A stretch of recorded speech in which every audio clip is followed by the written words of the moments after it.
আজকে ঘুম থেকে উঠে রান্নাঘরে চলে গেলাম, আর মা দেখি আমুল পাউডার দিয়ে চা বানাচ্ছে, কিন্তু চা না দেখি কফি বানাচ্ছে। আর এটা হচ্ছে রেজ কফি, আমার সবথেকে ফেভারিট, মানে অন্যান্য কফি থেকে পুরো আলাদা। এটা আমি স্পন্সর কোলাবে পেয়েছিলাম, মানে এটা আমি আর কোথাও পাবো না, এত মানে দামি, বাপরে বাপ।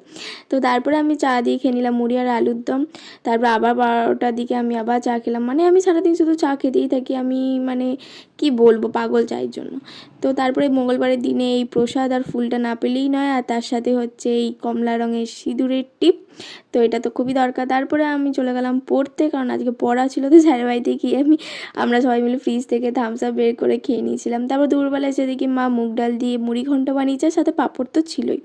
তারপরে ঘুমিয়ে গেছিলাম দুপুরবেলা, ঘুম থেকে উঠে দেখি মা আমার জন্য চা এনে দিল, সেই চাটা খেয়ে নিলাম। আর মা রাস্তায় বেরিয়েছিল, অনেক জিনিসপত্র এনেছে, বাজার করতে গেছিলো। তারপরে এই টপগুলো এনেছিল, যেগুলো 5টা নিয়েছিল 100 টাকা, ভালোই ছিল।